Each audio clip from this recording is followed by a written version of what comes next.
Welcome everybody to week 21 of What Did Prince Do This Week? StreamYard has a new feature today. And the new feature shows new comments in the bottom right-hand corner. Tell me if you like it or not, and we'll see how it goes this week.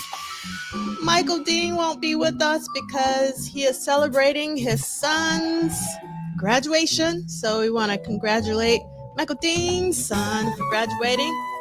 That's so exciting. So first in the chat, we had Andre Staley. And then we had our ATA Lee and Cassandra Bradley. Then we had Chris B. And then I love this from Melvin Rush II. As Prince would say, I am here. Where are you? And we got April from Tampa. We got Christina from Minneapolis. We got Nick from Denver. We got Sister Charles from H-Town. We also got two H-Towns back to back with Lisa Williams. We have Mira. We have Purple Cat Confetti. I'm here to absorb all the Prince teachings. Love that. We have Drea Dances. It's okay, Drea Dances. We love having you here, even if it's for a short while. Thank you so much for joining us. We got Taya Sophie, and we got Duke Swan, and we have Chanel Martin. Yes, it was a lot of fun last week. We're going to see who shows up. We're going to see, and we got EA in the house. We have Theo. Good morning. Thank you so much, Theo. We got Blade Brown. We got Audria, another ATLian. We have Ronald Dagley Jr. We have Mr. Oshun. Yes, Mr. Oshun. Happy 3-day weekend. Mr. Oshun, I see you have on a celebration t-shirt. Are you going to celebration this year? It's only a few days away, and we have Nick. Nick and Neil 69. We got Chris Bournet. We got Man Ray 10. Happy Memorial Day. We got, let's see, yes, Melvin Rush II. Congratulations to the Dean family for Michael Dean's son graduating. That's always such an amazing milestone. We have JD Washington in the house. We have our timekeeper. Oh my! Happy Atlanta Jazz Festival weekend. I so enjoyed the Atlanta Jazz Festival last year. I really wish I could be there this year. It was a lot of fun. And we have Anna B. Kim, who's playing the Atlanta Jazz Festival this weekend? And we got Anna B in the house. I love that. Morning Purple Passionates. We have Heavenly Games, one of my favorite names. And we got Web Diva 3000, also known as Vanessa. I love how that queued up with the saxophone solo there. Okay. And we got Lori Johnson joining us. Summer is happening. That's right. It's a little gray. Oh, Kyrie is playing. Oh my goodness. Well, if you see Kyrie, tell him I said howdy. But you're here, so maybe you're not going. Are you going? All right. Let's see. So Theo says, I have an idea for the name of a virtual symposium for both chaos and disorder and emancipation that I have been sitting on, but I don't want to jump the gun. I want to hear it. I want to hear it, Theo. We got the electric vibes. All right. Back from the Time Band Masterclass at Sweetwater and Fort Wayne, Indiana. That's what I want to know, Andre. Who's going to celebration this year? To let us know in the chat. All right, let's get this party started and see if anybody joins me. Maybe I'm going to be by my lonesome, but I am not alone because you are here with me. All right, so we know we're going week to week, not day to day. We have this details scheduled at this bit.ly link or QR code. You do not need the paperback version, but that is the version that has the most updated information. And again, it is expanded, and these will be archived at Polished Solid as well as at M. Dean. Even though Michael is not with us, it's still streaming to Michael Dean's YouTube channel because you want to keep up with your reading. I hope so. And then if you don't mind just taking a moment to either subscribe, definitely hit the like button to help with the YouTube algorithms and helping spread the word. I really do appreciate it. Yes, Chris P, I am so with you. Please take me back to 1985. If I could go back in time, just for the Prince part, not for the rest, but just for the Prince part, I would definitely want to go back to 1985 for sure. And that's what we do every week here on What Did Prince Do This Week? This is our hashtag, this is our Gmail, and this is an independent endeavor. The estate of Prince Rogers Nelson is not affiliated, associated, or connected with the What Did Prince Do This Week book club series. And we choose to be a community even when we disagree. Nice. I love this, Andre. Yes, only the good parts of 1985. And we have Vanessa who bit the bullet and will be going to Celebration just for the Friday night epic show. Thank you so much for letting us know, because you're going to have to report back and tell us how that concert is with Morris Day and the Time, the family, Jesse Johnson, and others. All right, let's see what's going on at the Atlanta Jazz Festival for all the AT aliens in the house. We have Marsha Ambrosius. We have Derek Hodge. I would love to see Jared Lawson. I've never seen Jared Lawson live. We got Robbie Coltrane, which I saw, I think actually just a week ago. Robbie Coltrane and Flying Lotus were at Carnegie Hall honoring Alice Coltrane. It was an incredible show. And so I would highly recommend that you check out Robbie Coltrane, who is John Coltrane's son, if you haven't seen him, as well as Diane Reeves. This is a really good Atlanta Jazz Festival. I might need to try to start coming back to Atlanta Jazz Festivals. That would be great. I don't know, Chris Bournet, about the 1985 song by Bowling for Soup. Okay, I have to check that out. And let's see. We have Lady Cab Driver, Johnny Venus from J. Cole's Dreamfield Collective will be there. Yes, Kim. Any Coltrane family member is really good.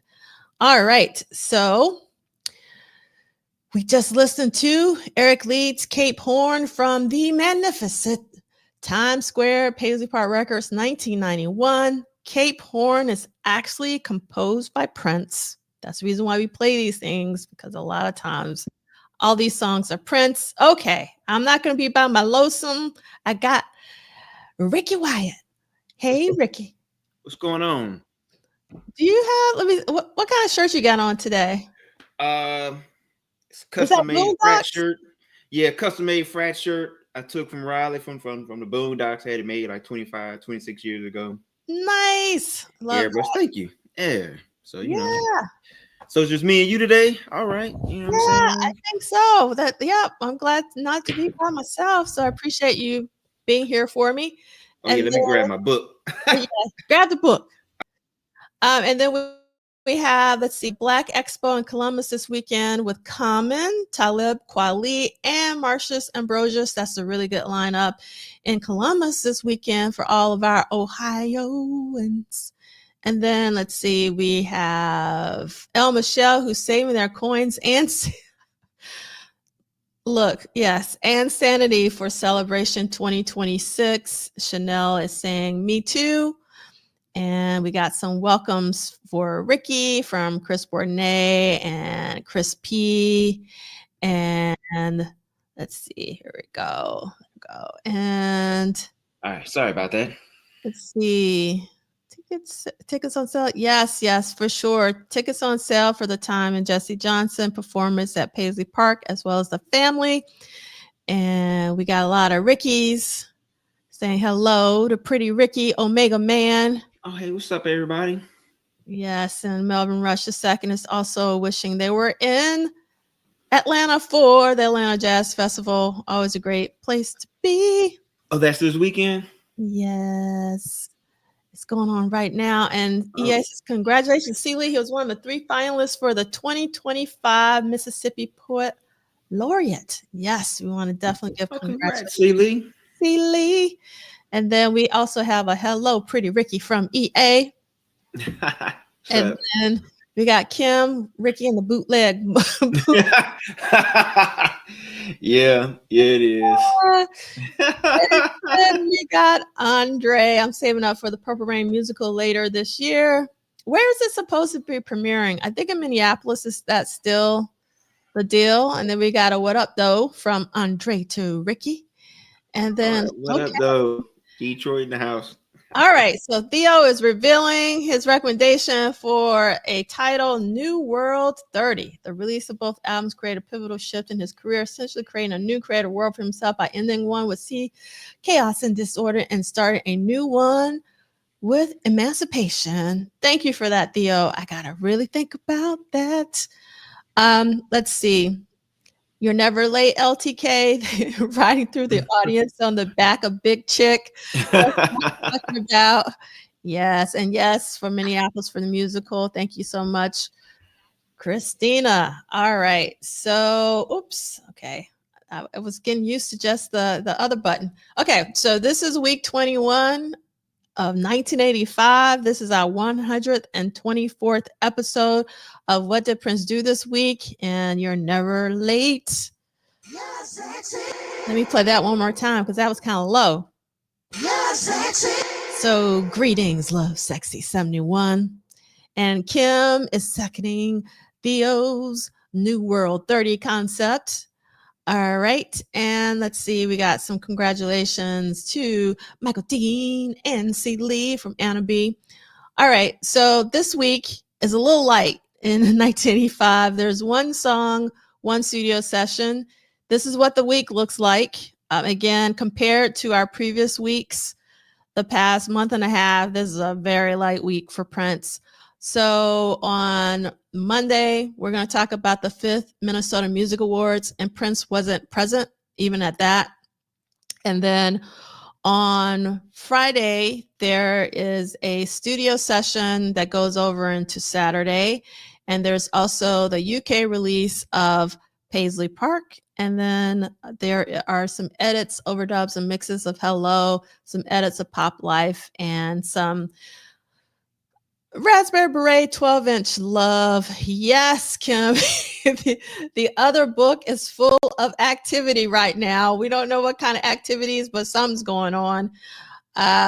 Maybe he's thinking about Under the Cherry Moon. Maybe he's doing some writing. I don't know what Prince is up to, but he's definitely up to something. We know that. So we got to do some more research. We got Elizabeth Schussman, if I'm saying that correctly. Good evening. Thank you for being here. Okay, D68A. I'm not Kate, just meaning I'm thinking I'm not late, just experiencing a juxtaposition with a time placement issue. I love that. Thank you so much. All right, love this. Thank you so much. 124th episode, lots more to talk about. That's what I'm talking about. Yes. And then yes. Okay. I was like, maybe this is a new slang that I don't know about, but yes, late is not Kate. I was like, okay, got it. All right. So let's keep it moving. And we're going to get started with Monday, May 20th, 1985. Ricky, can you do? Sure. I will do the honors. Yes. The 5th Minnesota Music Awards, Carlton Celebrity Room, Bloomington, Minnesota. Although Prince was in town for part of the week, he had traveled to Boston to attend a benefit show that included a performance by Sheila E., so he was unable to participate in the 5th Minnesota Music Awards. In every category that was nominated, he dominated. Major label 45 12-inch for When Doves Cry, major release Purple Rain, Band of the Year, Prince and the Revolution, Artist of the Year, Musician of the Year, Male Vocalist, Record Producer, Prince, Purple Rain, Recording Engineer, David Rifkin, Prince, Purple Rain, Songwriter, Prince, When Doves Cry. He even tied on an award based on technical achievement for digital processing with 3M. It was truly his night, and the hometown crowd was giving him his due. Maserati was nominated as Best Funk Dance Group, but the band lost to another local band, West Side. Brown Mark, Bobby Z, and Matt Fink attended and gathered most of his awards, while his sister Tyka accepted the Musician of the Year award in his absence. I always thought that was cool that they had like their own like music awards. I remember when like Atlanta had theirs for a little while. Um, you know, and to see like Maserati was like they were like kind of, had some some um some like local success, so to say. You know what I'm saying? And, like they weren't just, like thrown together. Like they had some experience and they were known and stuff like that. So that was cool. I always thought that was kind of cool. It is very, very cool. And the thing is, I wonder who West Side are. I mean, I'm curious, does anyone in the chat, like Christina, have you heard about West Side?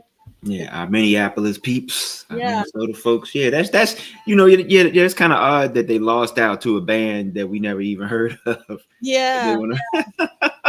Because I want to know about that band for sure. All right. Yeah. So we're going to keep it moving. Ricky, if you don't mind, also reading Friday. Sure.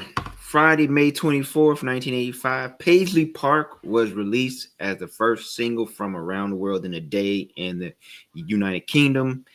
Backed by She's Always in My Hair, it would eventually reach number 18 on the UK singles chart status. In addition to the initial United Kingdom's release, Paisley Park was also the first single in other European countries and Australia, with Raspberry Beret being issued as the second single.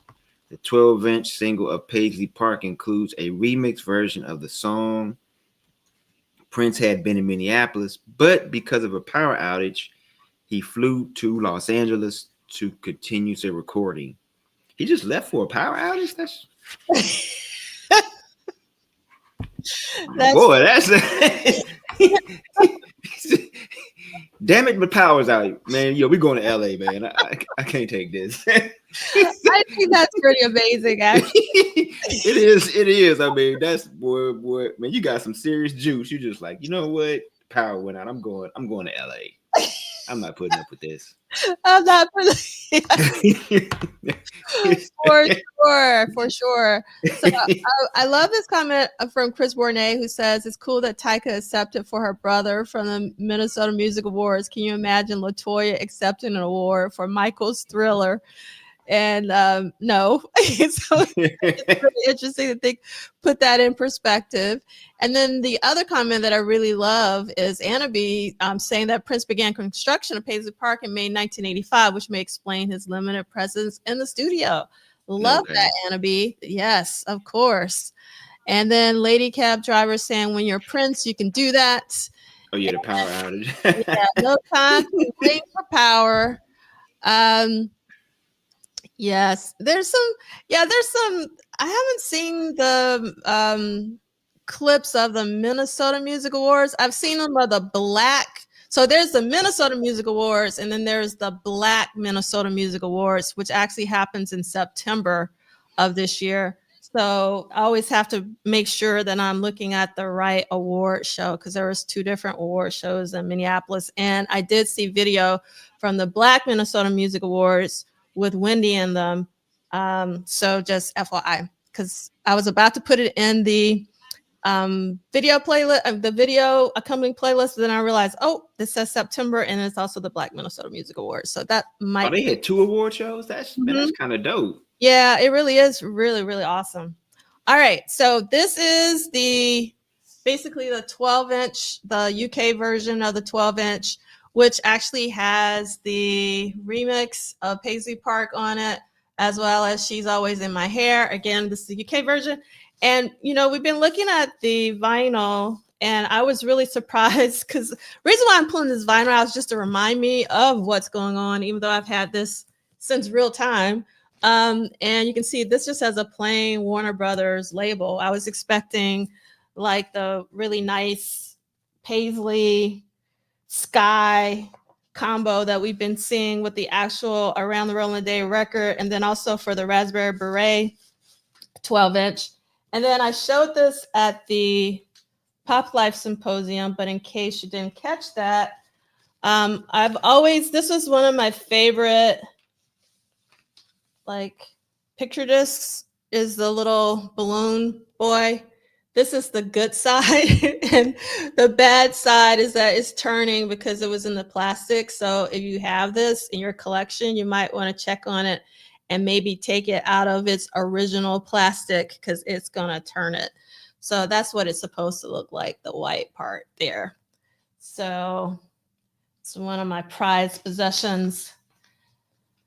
All right. That would make a dope t-shirt if they had that on there. Oh, yeah, it totally would, for sure. Yeah, this is so. I love this comment from Blade Brown. Power outages must make him feel lazy. Yeah, I mean, he was probably antsy, like he couldn't get anything done. So he was like, I'm gonna catch a flight. I'm gonna go catch a 3-hour flight. I'm impatient. Yes. And I love this comment from Sakia. They should do release a 12-inch songs, aka Prince remix. I've always been waiting for them to do like a 12-inch box set. They've been doing like the singles box set, but if they would do like a 12-inch box set, that would be really fantastic. I mean, you know what that means. What does that mean? It's time for the weekly Dear Estate moment. Okay, there you go. Let's do it. Dear Estate. We love the super deluxes you have given us, but we would love them even more if you would give us a super deluxe of 12-inch remixes. They don't even have to be super deluxe. They could just be a regular CD, package, 20 songs maybe plus or something like that, double CD maybe, or just remixes. Dear Estate, but we would love to have that. You can just like remaster them. Yeah. And put them out, and if we would, scoop those up, that would be a big seller for you.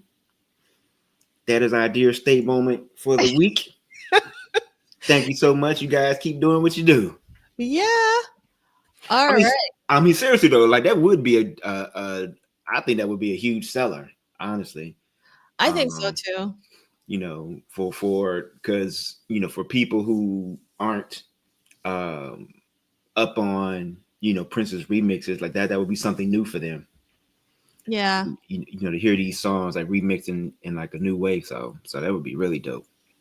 Yes. And I love this comment from Chanel. That Chanel would buy 10 of those, give them gifts to everyone under 30. Yeah. Inch box set is a great idea. That would be great. Hopefully this is being spread in the universe. Yes, I love this. Power outage, the international level through the friendly skies. That's right, Energy. Love that. Yes, and I love the be careful that 1999 new master mix purple. And let's see, we have Dearest Estate to cause you any trouble. I love it. Yes. All right, so we're gonna keep it moving. So we just read about. Let me show, since I have a little slide for it, that 12-inch, and we're gonna now move on to Friday, May 24th through Saturday, May 25th, and I'll do the reading for that one. All right, so. Hello, tracking an overdub mix, Pop Life edits, Raspberry Beret 12-inch mix, and edits, Sunset Sound, Studio 3, 9 p.m. to 3:30 p.m., booked, locked out. Producer Prince, artist Prince, engineers Peggy Mack, Leonard, David Leonard, and Susan Rogers. There is a trifecta in here for the engineers. And again, this is Friday, May 24th, 1985 through Saturday, May 25th, 1985. This is a Prince quote. I just wrote a song called Hello, which is going to be on the flip side of Pop Life. It says at the end, life is cruel enough without cruel words. I get a lot of cruel words. A lot of people do. That is a very true statement. All right. Prince cultivated an image that nothing could hurt him, but the truth is that the opinions of others did matter to him. As an artist, he could control what he recorded, but he couldn't control how people reacted to his music or his decisions. He'd been on an amazing ride of popularity, but the same critics who were praising him seemed to be critical of his newest work as well as his personal life. Still reeling from the incident in February in front of Carlos's and Charlie's during the We Are the World recording, he decided to respond with the language he spoke best, his music. Susan Rogers recalled that session.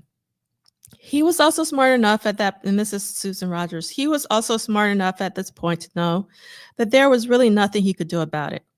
He couldn't hold a press conference or anything. Once the cat was out of the bag, there wasn't really anything he could do except to record his song and give his version of it. He could have gotten on his high horse and written a whole album around it, you know. I was misunderstood, but he didn't.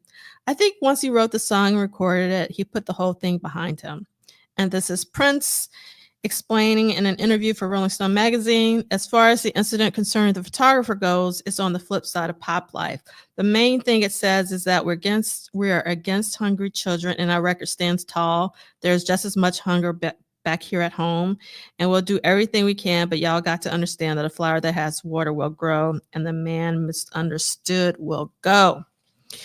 Prince created the track quickly using the Fairlight Oberheim OBXs and the Yamaha DX7 keyboards and some guitar on top.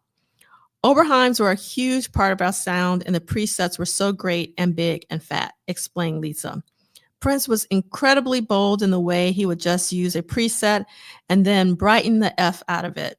He would turn the filter way up so the sound would cut through the mix. Jill Jones was recruited to add her vocals. I had to sing that part and whatever else. I only remember being alone singing my part. I really didn't like that song that much.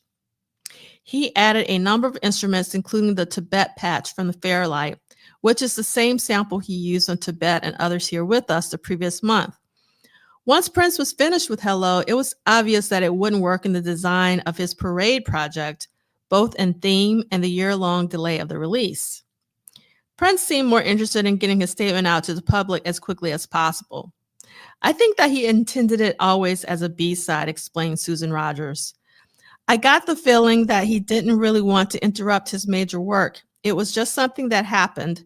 He just wanted to get it out of him. It was his way of answering his critics. Jill felt he had crossed the line with the incident at Carlos and Charlie's. That was not cool. I think that was the moment that he messed up. And I remember one of my aunts was kind of laughing, going, that boy going to learn one way or the other. It's like they got him in check. No matter writing lame songs like Hello was going to fix it. Okay. Flag on the play, flag on the play. I don't think it's a lame song. Hello has always been one of my favorite songs, but it's interesting to hear Jill's perspective. The session continued well into the afternoon of the following day, ending at 3:30 p.m.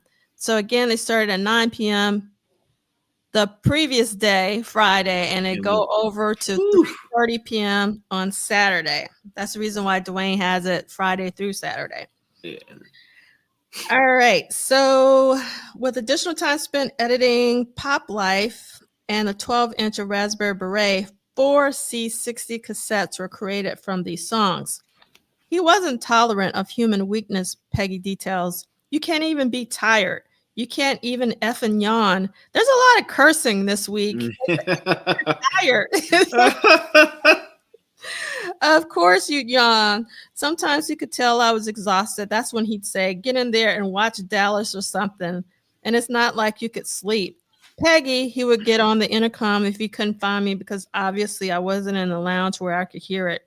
I can hear that yelling of my name everywhere. It was hell when you were going to the bathroom. That'll seize you right up. Laughs. Status. The 4.5-minute take of Hello would be edited to 3 minutes and 23 seconds and released on July 10th, 1985, and the B-side for Pop Life. The Hello Fresh Dance Mix, 6 minutes and 38 seconds, was the result of a future edit as well, and issued as the B-side for both Pop Life Fresh Dance Mix and Pop Life Extended Version, 9 minutes and 7 seconds. Now, first of all, I just want to say, and I need to add this to the accompanying, yes, Nazi stuff. So I got to add to the company playlist one of my favorite musicians. His name is Luke Vibert. He's a UK artist.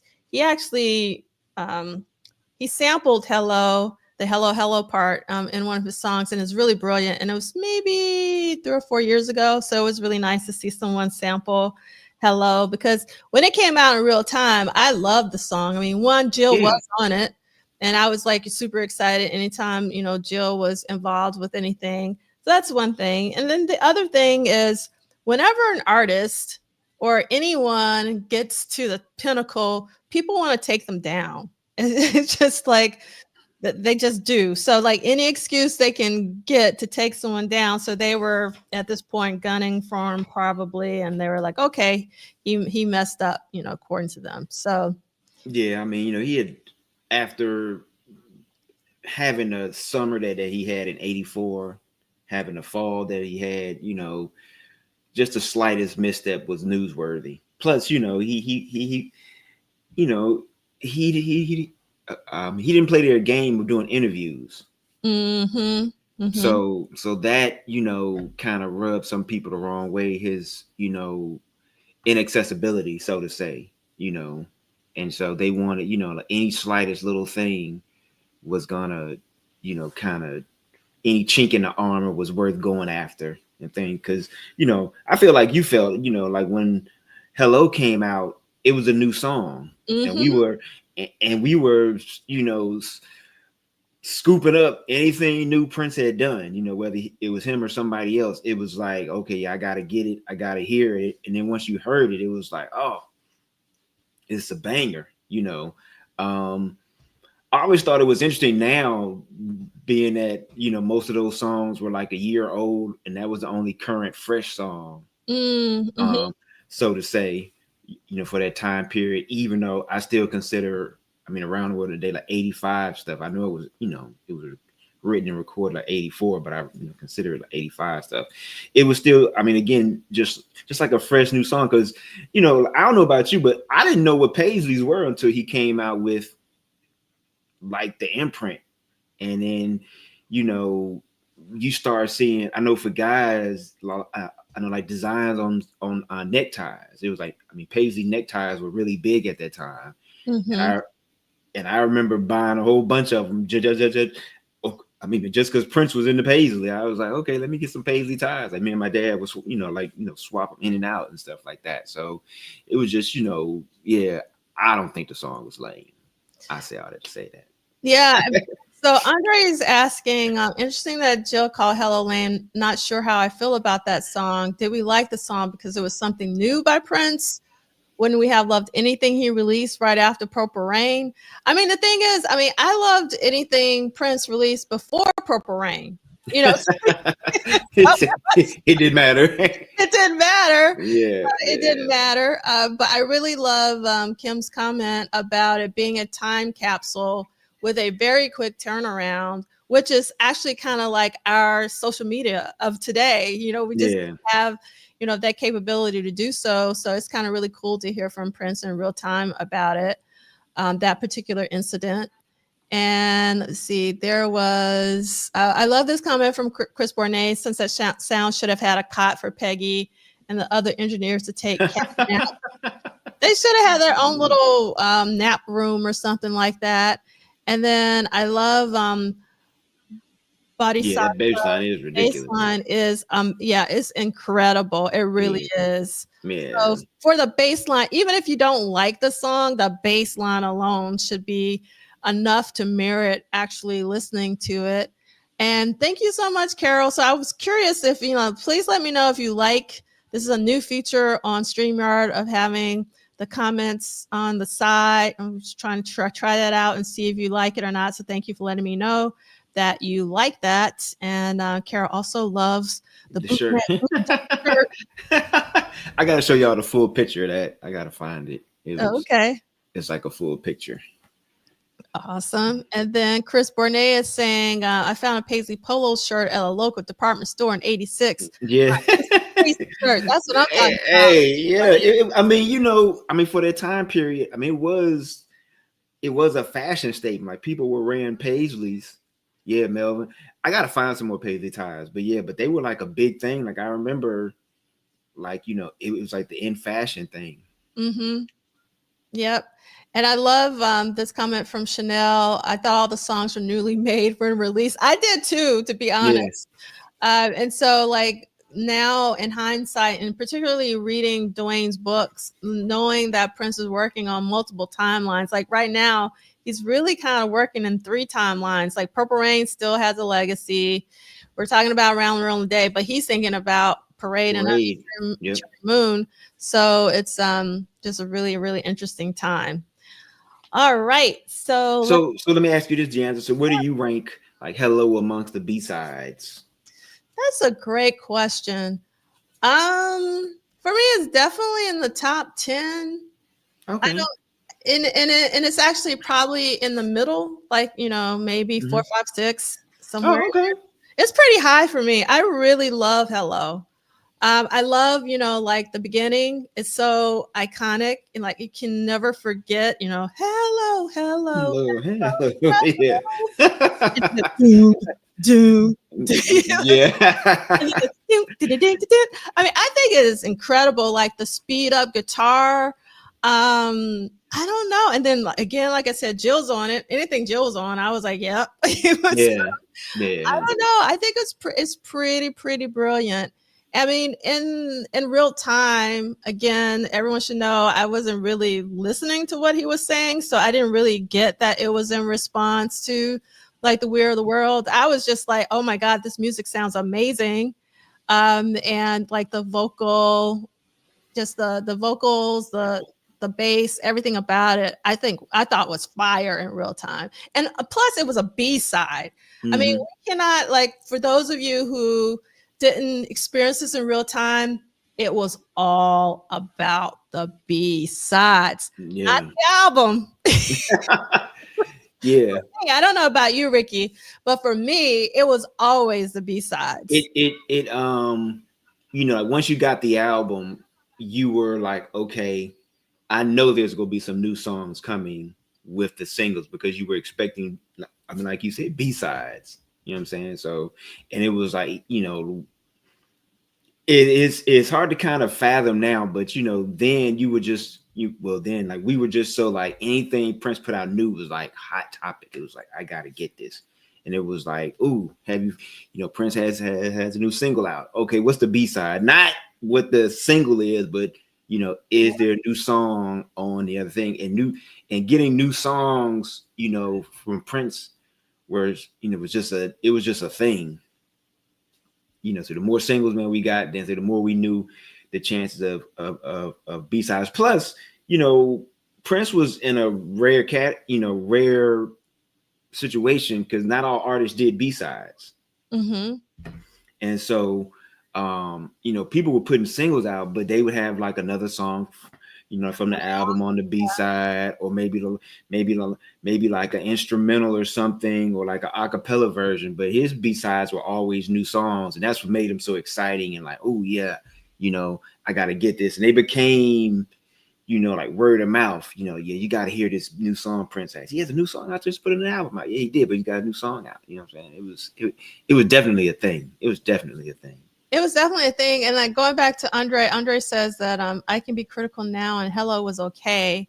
Love the music behind it. I mean, Hello is still a song that I actually sometimes I want to hear Hello. Okay. I don't want to hear, I'm not walking down the street and saying, oh my God, I need to listen to Arms of Orion. In fact, yesterday, like, I gotta listen to Lemon Crush. I love Lemon Crush. I'm just walking down the street and I go like, Crush. but I never go, I gotta listen to Arms of Orion.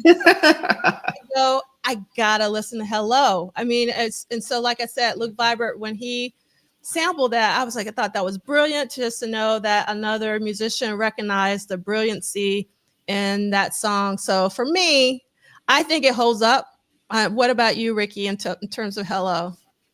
Yeah, I think it does. I mean, We got Michael saying hello from the airport. What's up, Mike? Safe travels, Mike. Yeah, brother. Safe travels.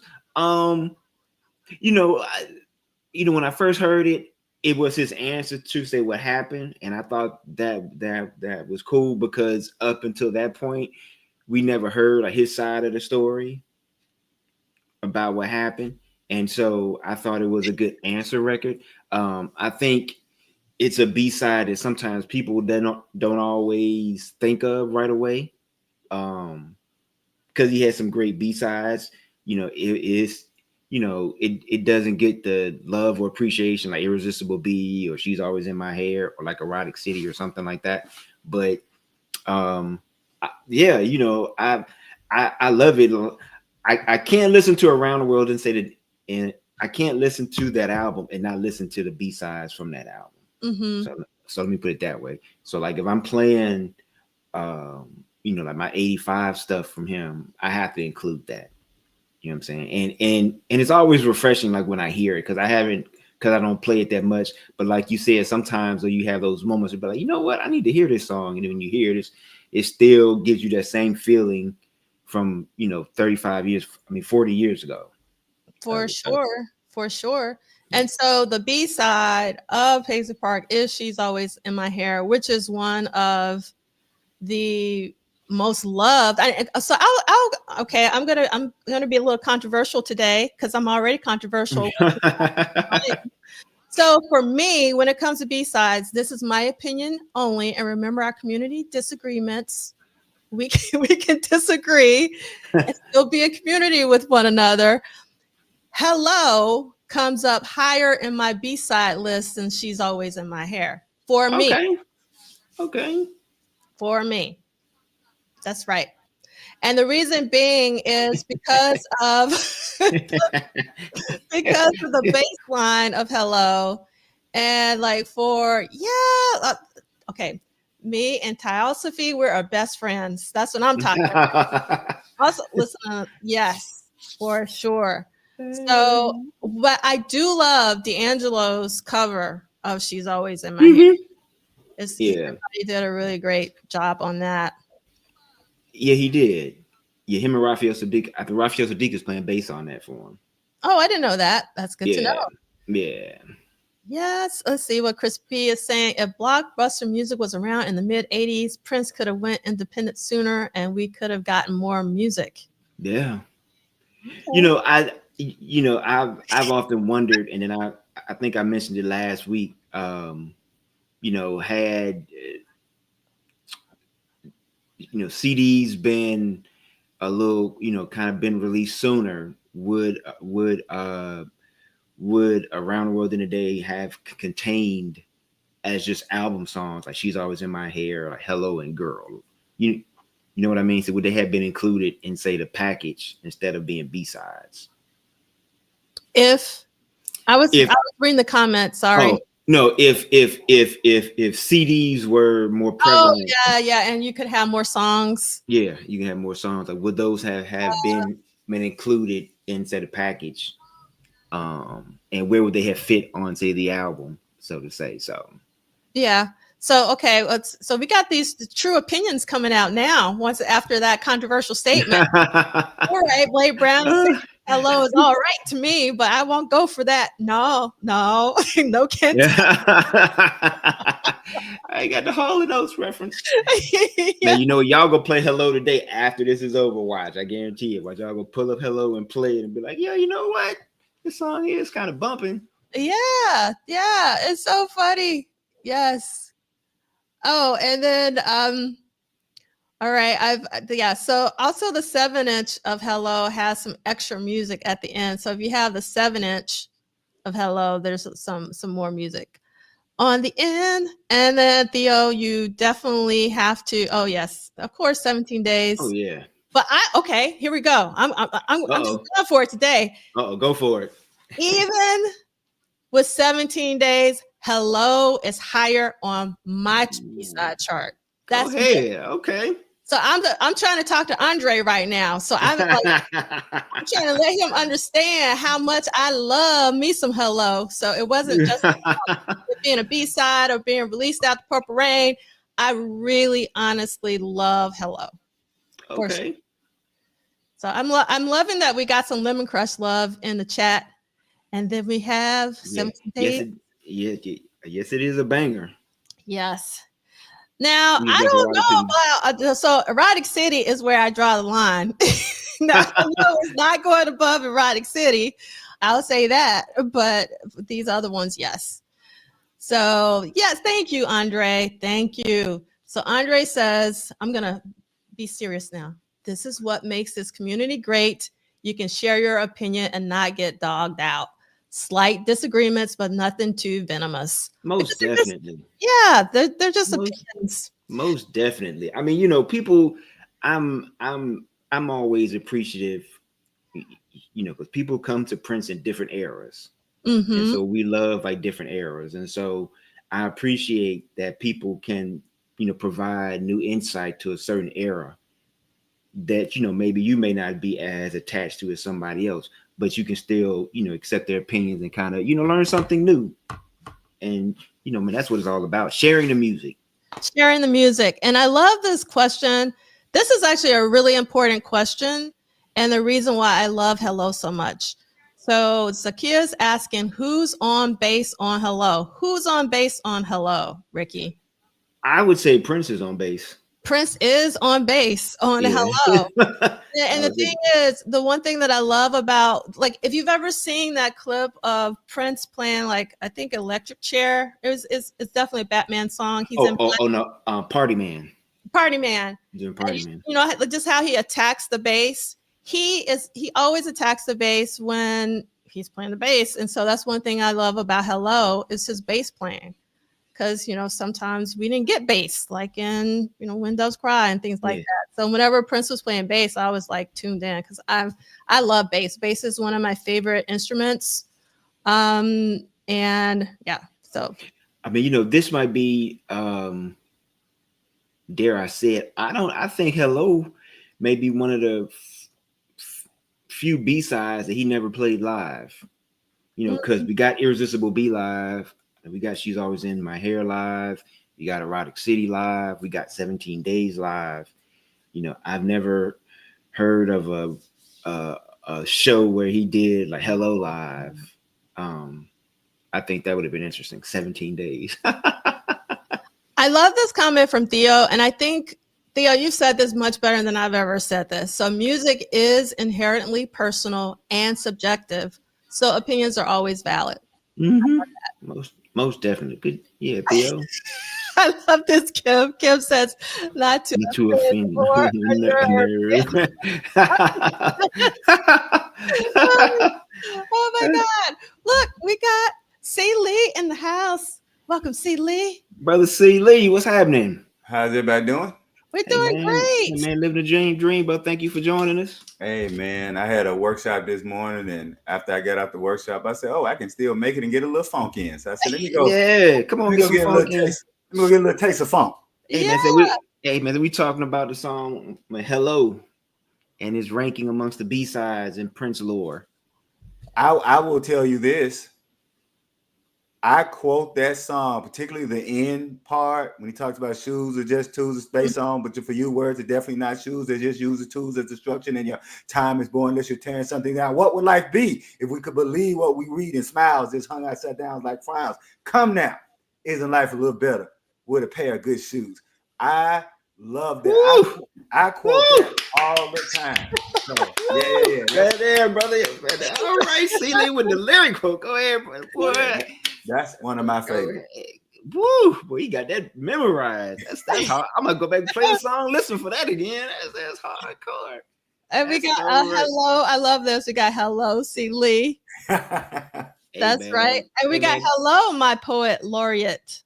Let me say to EA, thank you so much. I was actually just a finalist though. So for folks who don't know, of course, America, the United States has a poet laureate, and every state has a poet laureate. And now some of the major cities. So yeah, thank you, Brother Burnett. So I was actually a finalist. So what they do is every state submits 3 names to their governor. And if you know anything about the state of Mississippi and how red the state of Mississippi is, so the fact that I was one of the 3 people who got their name submitted to be a poet. So I was a finalist. I was not chosen, but I was a finalist. And I will say that that's one thing I'm proud to say, given my background as a Clarksdale, Mississippi man, blues man. I appreciate you. So thank y'all so much. And yes, I am honored to say that I was a finalist for the Mississippi Poet Laureate. I'll shut up now. Hey man, that's what's up, brother. Congrats on that, man. So Michael Dean is chiming in, and Michael Dean is saying, to me, hello is when Prince starts dropping bars. I love that. And in fact, that was one of the songs that really made me think about Prince as a poet. And when I got doing my master's thesis and wanted to write my master's thesis on Prince, that was one of the key songs that for me signified just what a poet Prince was. So I agree with you, Brother Dean. Well, I'm gonna have to go back and play that song again, man. Just for that part that you just said. I'm gonna have to go back and check that out.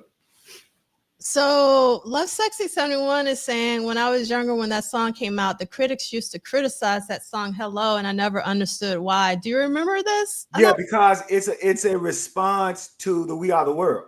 Right? The whole song is a response to the We Are the World. Remember, he says that I tried to write a song. I tried to tell the man that I didn't want to sing, but I gladly write a song and sing it. They said okay, and everything was cool till the camera tried to get in my bed. Talk about the night. So that night when they were recording We Are the World, of course, Prince got in trouble for being out, and his bodyguards went to jail. So a lot of the critics felt like Prince was doubling down on Hello, essentially saying, and then remember, that's also the line that says that he says that our record stands tall. He said want to feed hungry children, but our record stands tall when it's just as much hunger here at home. Yeah. So Hello was a direct response to the We Are the World criticism. And because Hello was a direct response to the We Are the World criticism, the critics was going to double down on their criticism.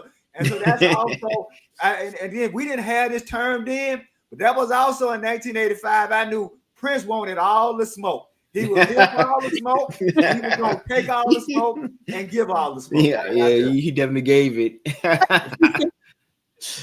I really, first of all, I want to highlight this again. Celie, you are our poet laureate, and that's what matters. Indeed. Thank you, man, Ray. Thank you. I appreciate that. Indeed. And I said that I had put this up, but I think it merits talking about. I really love that Kim said that Hello is like a social media post, lyrically speaking. So Prince did a tweet and delete. And I think that, and again, Celie, so like in real time, before you got here, I was saying that, I didn't really listen to Prince's lyrics.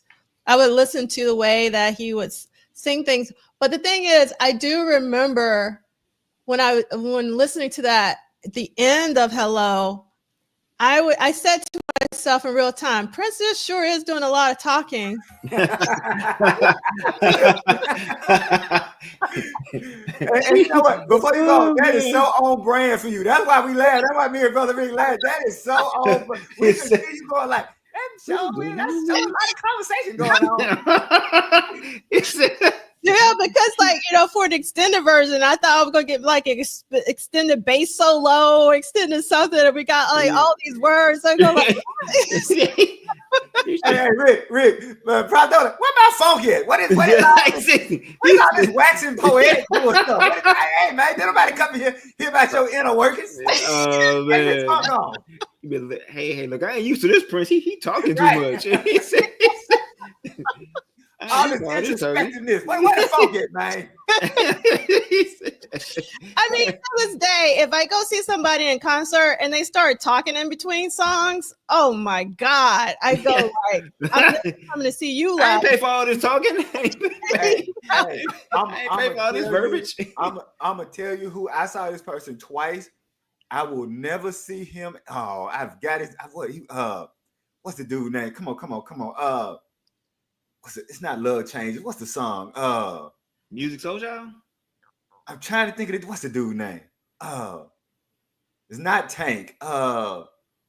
Joe? No, he in the Joe kind of range, kind of jazzy soul kind of dude. Oh. Had like one really big soulful hit. You said Tank. He's Joe Kim. That's it. Thank you. I will never see Kim in his damn tight suit. Man, I don't want to see nobody in no tight suit talking that long. Kim in his tight suit talking self. Look, Kim owed me $30 for all that talking. And you know what? It was Joe, Kim, and Uncle Charlie, and Kim damn near killed the vibe. Joe came out there and set up. Joe come out there. Here I come and then never talking, but then I said, "Oh, Joe, and set it off." And Uncle Charlie was closing the show, and Kim come out there talking about, I done gave I gave my life to the Lord, and I just want y'all to know that once I done gave my life to the Lord, I'ma share my life with y'all. Man, you in that damn tight suit, get off the stage. All right, that's it. Do the Lord know you wearing that tight suit? Oh, man. Michael Dean is coming through in the chat. Hello, it's Dirty Mind / Controversy Prince. And that's another reason. Yes. I love that comment. I agree, Brother Dean. I love this comment from LTK. Is this a concert? There you go. Oh my God. That is pretty funny. All right. So let's see. Okay, I gotta stop. So there are some comments. As you know, I'm really salty about the We're the World documentary. So I'm glad that somebody else wrote this in the chat, because I talked about it a lot when this came out, and I'm still pretty livid about the We're the World documentary. If you haven't watched it, don't even watch it. Go to the credits. There's a rest in peace section. And do you think Prince is in that section? No. Yeah. No. And I was like, really? It's just like, and they talk about, for the tears rise. So I don't know. And, it fits their narrative to have him still as the villain in this. You know what I mean? That is correct. And it's two sides of every story. Most people, when he gave us like hello, like that was his side of the story. And most people, who weren't into Prince like that or into the B-sides miss his side of the story. Yep. And here we are 40 years later, it still feeds into that narrative of, look, we got to have a bad guy. Okay. Let's get to Purple Yoda. He's the bad guy. You know what I'm saying? Like he didn't want to show, he didn't want to, because, and I mean, like Celie said, like he addressed it, like he wanted to smoke. He got the smoke and he addressed the smoke, and they had no comeback for it. You know what I'm saying? So it's disappointing, but I'm not surprised that they didn't do put that. Up the Blade Brown quote. All right. So Blade Brown, I'm with you, and this what makes them even shadier, because they knew he wasn't coming already. Yeah. See, so I like that they like to say, well, this was meant to cover the net, right? And the night that they were recording, Prince had already said, I'm not coming. I'll give you a song. Now, this is what makes them look extra shady. So the fact that Lionel Richie is calling, and you know what? I'll say this. Okay, so I'm not going to say Lionel Richie is shady for saying he called, because, if you just want to double check and say, hey, I'm just going to check. I know you said you wasn't coming, but I'm going to call. But the fact that you tried to lure Sheila E. and make it clear that you were only luring Sheila E. because you thought that might make Prince come. And then secondly, if this is the most important part of it to me, it's sad that Prince and what's my man? Not Lionel Richie, the producer. I'm sorry, Quincy Jones. And forgive me, Quincy, because Quincy's the legend.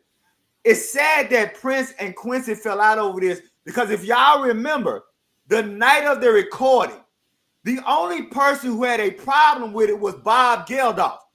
Bob Geldof was the only somebody who made a public statement about Prince not being there. Lionel Richie didn't make a public statement that night, and Quincy Jones didn't make a public statement that night. So the fact that Bob Geldof, chump self, was allowed to really drive a wedge and make an issue out of it, when clearly Quincy and Lionel knew Prince wasn't coming. To me, if it's supposed to be about the night of the recording, then everybody knew, and you should at least say, Prince told us that he wasn't coming, but we double checked just to make sure. If they would have said that, then they wouldn't have been shady. I'll shut up. Yeah. I mean, Again, Prince wasn't playing by their rules. You know what I'm saying? And that's what made him even, more of the bad guys, because he didn't do Live Aid either. He was like, hey, look, I'm not doing that. I'm not doing this. You know what I'm saying? And man, in hindsight, you kind of look at it, you be like, you know what? That probably was a smart move, man.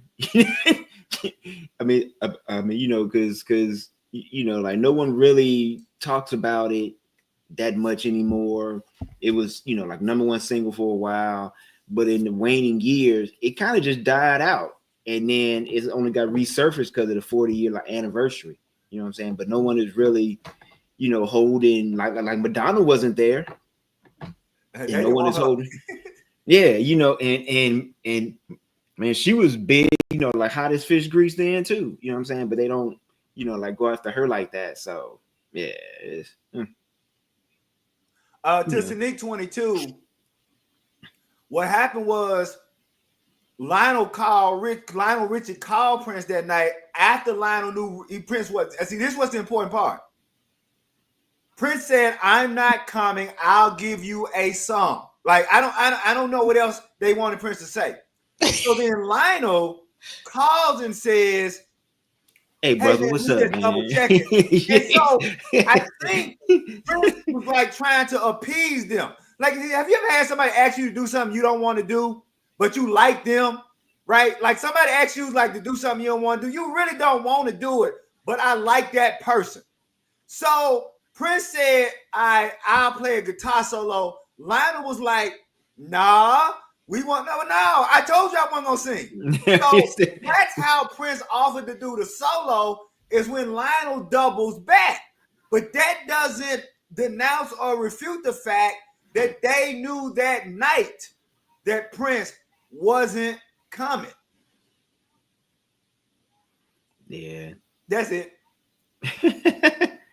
So do we know why Madonna wasn't invited? I can't remember if that was covered in the doc or not. Yeah, I don't remember. No, they didn't cover it. And let me ask you a question, because in real time, let me be clear. In real time, I want to say this correctly. Yeah, lead Theo's quick, because it's gonna get to it. Lead Theo's up.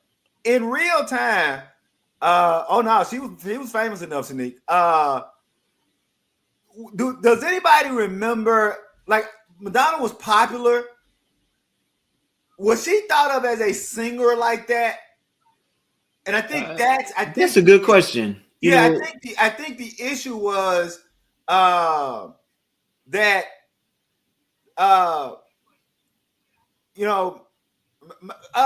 Sneak, if I remember correctly, Like a Virgin, somebody put it, Like a Virgin was like one of the top 5 albums. She was at that time probably more perceived as a video success. You know what I'm saying? Because she had like controversial videos for that time.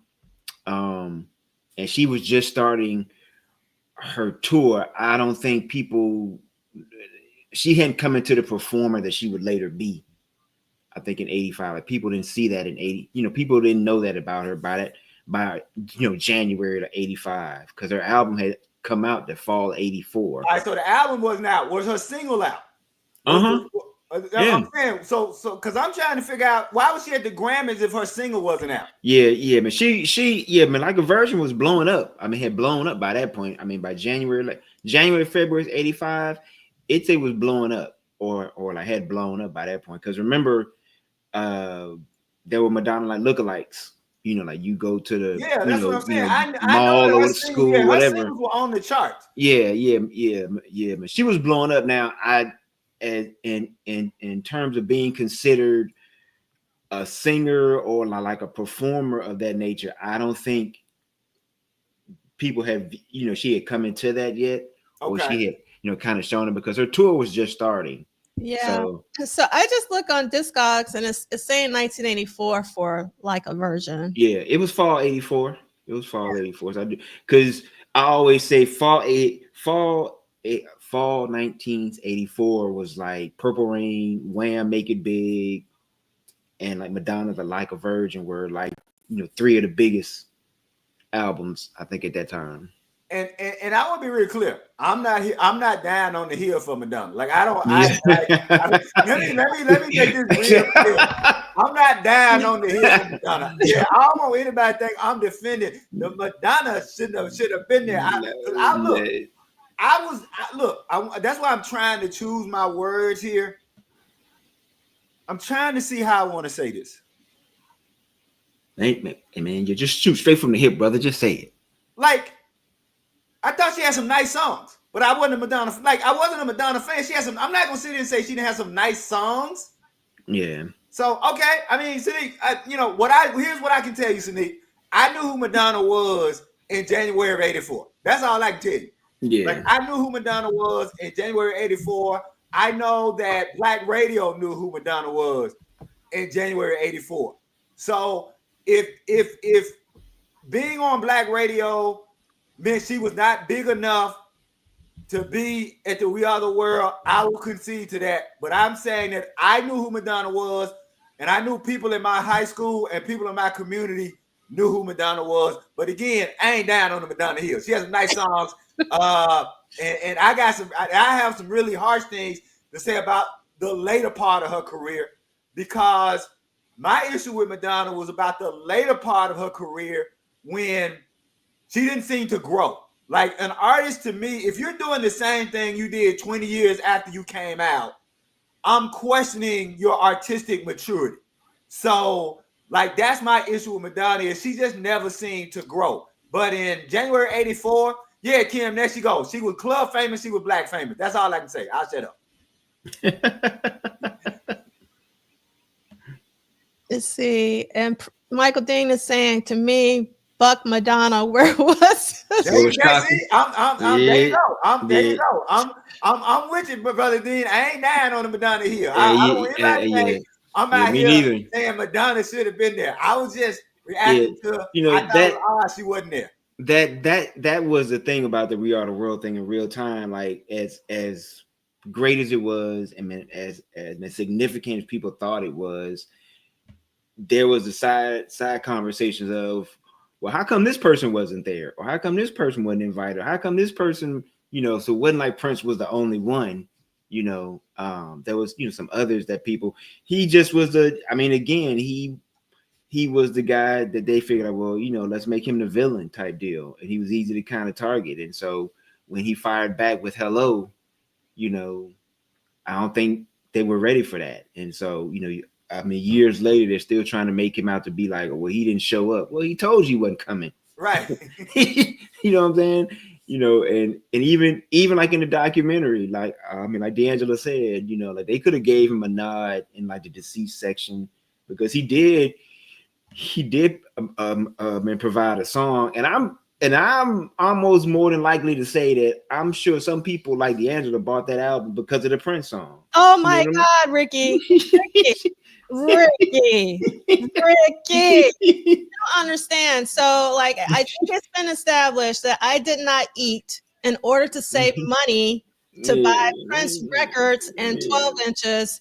And I bought We Are the World in Real Time just for one song. Yeah, for the Prince song. That was 2 weeks of me not eating. One song on a record. So if that song wouldn't have been on that record, do you think I would have bought We Are the World? Yeah, so like I'm almost certain, man, that's the I know the shiny gem years later. Like, hey, it does have a Prince song on it. That you couldn't find nowhere else. Hold on. Yeah, okay. I'm glad Sneak came back with the "I'm tripping," because I was like, ain't nobody here comparing Madonna to Prince. But then he came back with the "I'm tripping." All right, Sneak 22. He came back with the "I'm tripping." Like I was like, hey, pump your brakes, player. We ain't comparing Madonna to Prince. I was just like, hey, All right. So we're going to transition to the salon section of the day. So this week in 1985, so far, Prince has written, as far as we know, approximately 27 songs and has had 50 studio sessions. And these were the songs. And it was interesting that it's been like a couple weeks since he's written a song. May 10th was the last one, my man. And we're going to transition into our salon section. I'm super proud of Bilal. He's been like touring up the wazoo. Go ahead, Bilal. Yes, we love Bilal. I was so happy to see that he has sold out in London at the Jazz Cafe, which is a really famous venue. And he's going to be in Paris at New Morning, which should sound very familiar to any Prince fans. So one of my favorite bootleg shows. Yes, yes. And then if I was out in LA, I wish I had made different life choices because I would be flying out just for this if I was rolling in the dough. If you're on the West Coast near Inglewood, I would highly recommend that you go out to see Corey Henry for church, which he usually does. You know, at church, it's like participating in a church service. It's like revival. He did it a couple of years ago for Passover in Brooklyn, and I was hoping he was going to come back this year, but he did not. So he's been feeding the West Coast with church. So if you need an uplift in your soul, if you're down and you want to go up, go see Corey Henry tomorrow for church. Man, anybody in the chat? Oh, the Roots Picnic. Go ahead. I was just about to mention that. Yes. And then also this is different because they didn't do this in Brooklyn. It's going to be doors and dinner. And they got they got candy yams, greens, the whole 9 yards. So if you want some soul food, go see Corey Henry tomorrow. Okay. Roots Picnic. The announcement, I was thinking about going to see this, but the only reason why was because I wanted to see D'Angelo. But he just announced yesterday that he's no longer come to the Roots Picnic. So I'm very happy that I did not buy tickets because I would be so disappointed right now. You and me both. I would have been livid. I would have been livid. And we love Maxwell, but yeah, Lenny's supposed to be there too. Yes, I mean, it's still a good lineup. It's still a good lineup. No, it's a really great lineup. Also, CeeLo's going to be there, which I always love. CeeLo is really great. And anybody that goes, please share next week about how the show was with us. Yeah, is anybody going to the Roots Picnic? Let us know in the chat.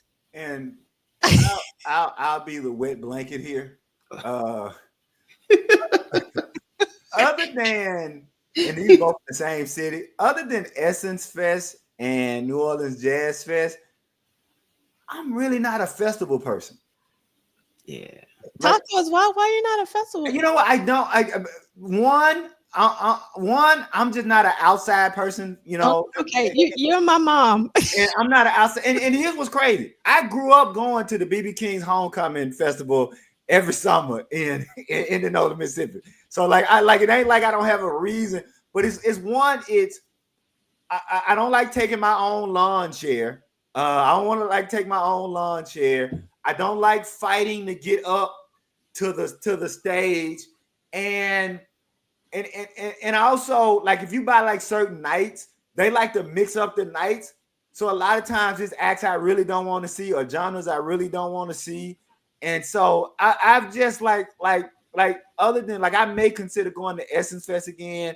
New Orleans Jazz Fest got a power lineup, by the way, for y'all who haven't seen the New Orleans Jazz, but I'm just not a festival person. When people talk about what's the one that started Coachella, people talk about that one. I have no desire to go, but I'm not saying that the people shouldn't go. I'm just trying to figure out, is there anybody else that like me who's just not a festival person? Anytime I got to take my own lawn chair to go somewhere, I'm probably not going. That's the thing for me. Do I have to take I'm okay with BYOB. I'm not okay with BYOC. If it's BYOC, I'm not good. All right, I should. Yes. I think sometimes with I give you an example, with Essence Festival, Raphael Sadiq had performed, and during his show, he said, "Yeah, they didn't give me enough time, to do all my hits, and so sometimes, with those large, events like that, you get a small portion of something that if they were on their own doing the show, you get more of." Right. And I think that's the drawback a lot of times to festivals. I think, with certain artists, because when Raphael Sadiq did his bit, he was flying through the songs and people were like, "Oh man," it was just he was like, "Hey, yeah, I only got 20 minutes," and so he did it.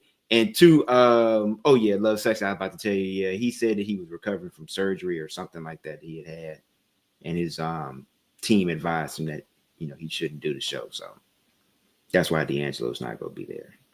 So for me, Celie, I've only gone to Essence Fest once, and the reason why I did not like it is because of the sound of being in that. I just don't like amphitheater sound, like the echoey. It was just like I couldn't take it.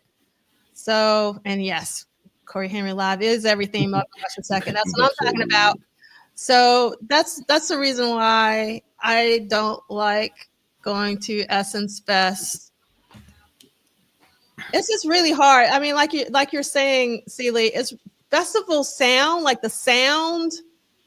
Like usually the sound is not good at most festival setups, just because I'm such a music snob, unfortunately. Hey, Cam, you put I'm gonna say this wrong. Please forgive me. Teosophy? Yeah, that a comment is like buffet music. It's like,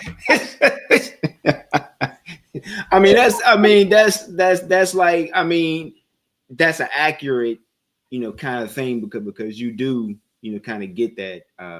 It does feel like that, and sometimes the good thing about festivals is that you could get exposed to somebody that you didn't know, and they have a great set. And you're like, oh wow, who is this person?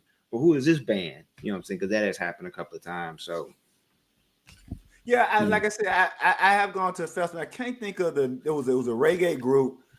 Who was the name? Somebody in the chat. What was the reggae group? They did the television show used their song Bad Boys. Who was the reggae group had the song Bad Boys? Third World Still Pulse. Yeah.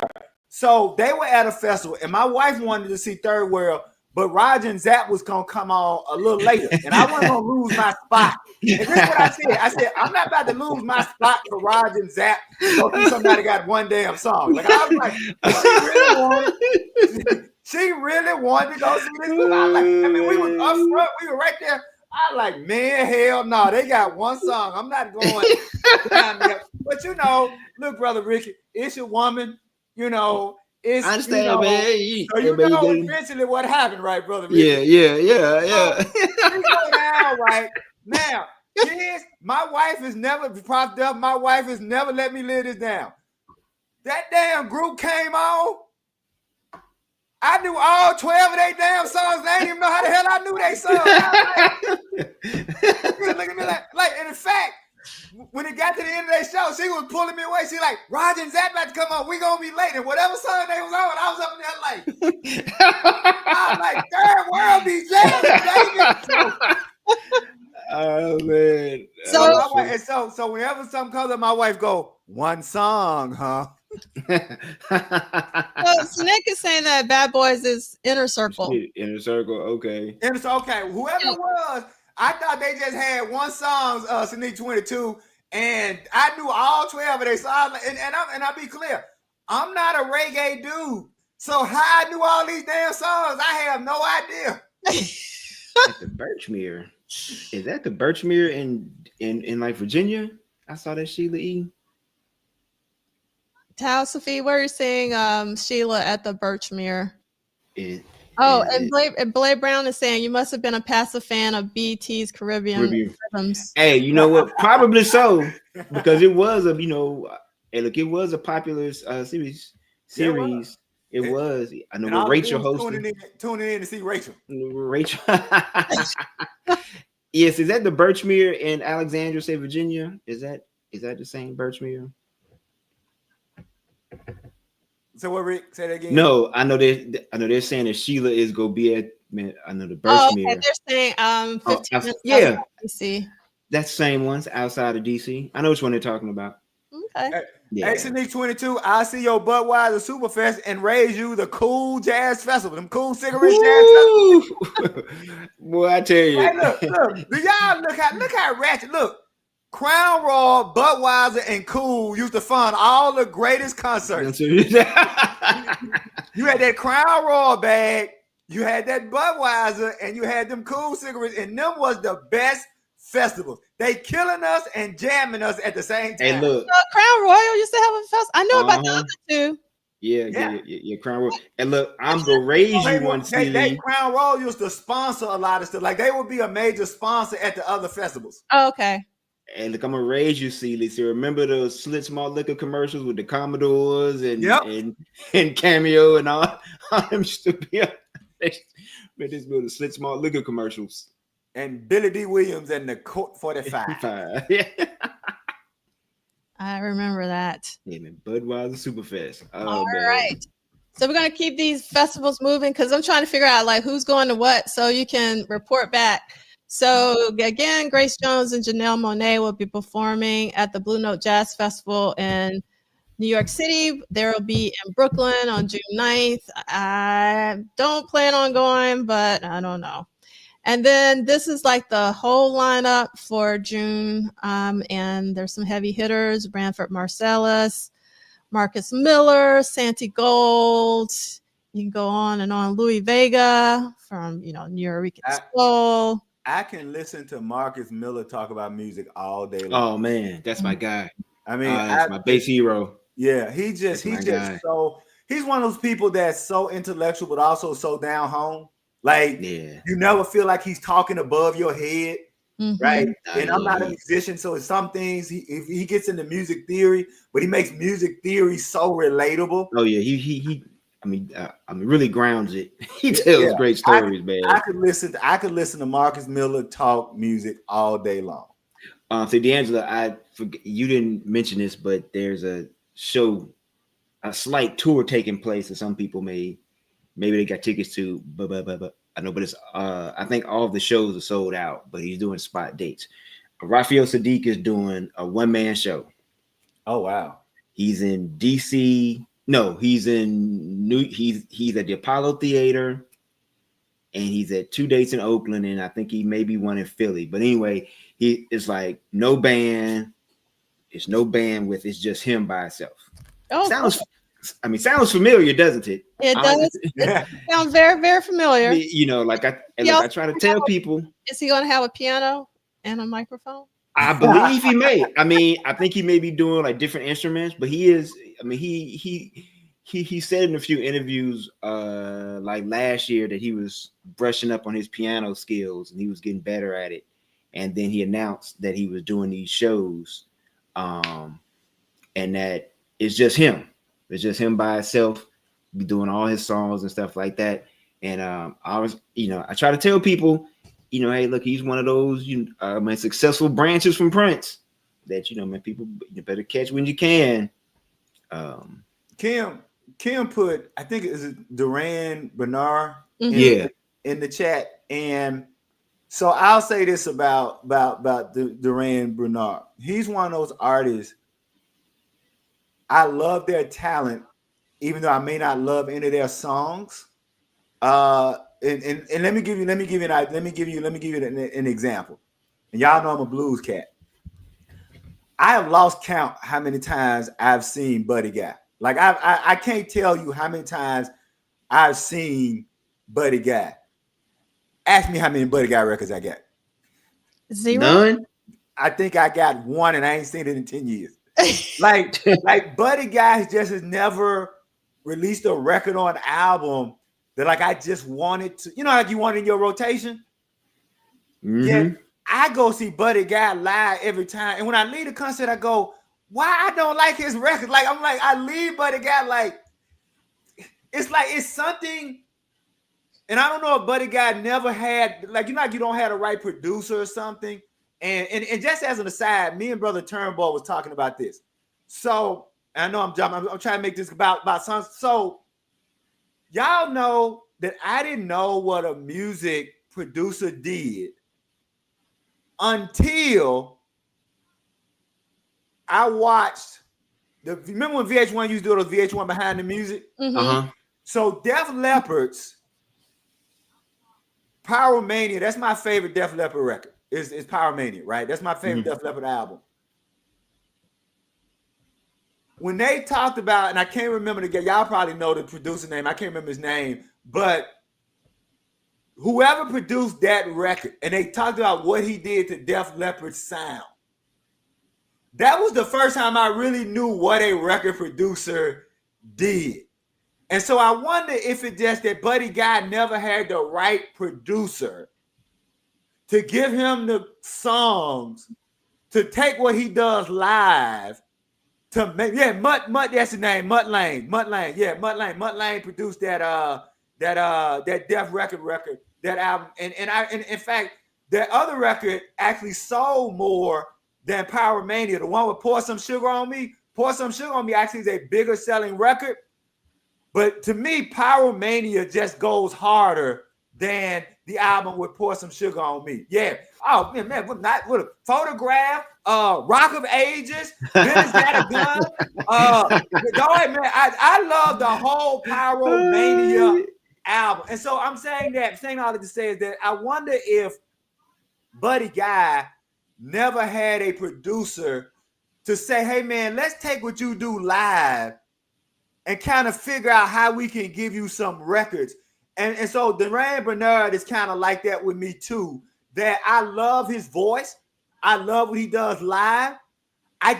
He just hasn't had a song yet that makes me want to buy any of his music. I'll shut up. Oh, man. All right. So another festival on the West Coast is another Blue Note Jazz Festival. Blue Note. At the Hollywood Bowl, and I'm a little salty because Willow is performing on the West Coast Blue Note Jazz Festival, but not on the East Coast Blue Note Jazz Festival. But this is a really good lineup as well. So my frat brother Keon Harold is playing.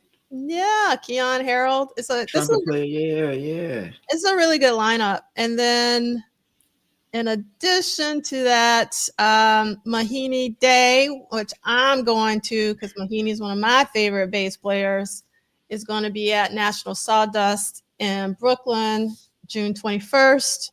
Really excited about that. And then Omar is coming back to the States. If you don't have tickets and you didn't go see him the first time that he was here this year, you got to go. Trust me, if you love music, you will not be disappointed. He is a living legend, and he rarely comes to the States, and he's never done 2 tours in 1 year in the States. Unheard of. So go see him while you can. And then I am elated that Alice Smith is finally having another show, and it's going to be in D.C. in August. And we've been talking about Sinners a lot. The song at the end is Miss Alice Smith. And if you haven't seen Alice Smith, you have not lived. As this woman told me one time when I went to go see Alvin Ailey for the first time. She was like, honey, you have not lived until you've seen Alvin Ailey. And I know that's right. Yeah. You have not lived if you have not seen Alice Smith live. So this is a do not miss if you have never seen Alice Smith. And she loved herself some Prince too. Oh, yes, for sure. She actually participated when Questlove did that Carnegie Hall tribute. Oh, did she? Okay. Yeah, she actually did Pop Life. She did. And this is what, if I had the money, I would be going to, which is the Black Radio experience that Robert Glasper does. Even though I'm not a wine drinker, because it's out in Napa Valley. And it's going to be Hiatus Coyote and Willow and a lot of other people like Terrace Martin, Little Brother. This is of all the lineups, in my personal opinion, this is the best lineup. Yeah, it does. It does look diverse. They got Big Daddy Kane and Talib Kweli coming to that thing. So I'm curious if anybody's going to the Black Radio experience, because I want to be like you. Got the roots. Okay. I went to that Carnegie Hall tribute as well. What was your favorite thing about the Carnegie Hall tribute, the Prince Carnegie Hall tribute? Who was your favorite performer? And yes, like who you want me to put up, Ricky? I heard you about to say. No, I was just saying. I just saw that. I was going to ask you, like, what did you think of that Carnegie Hall show? Like, how was that?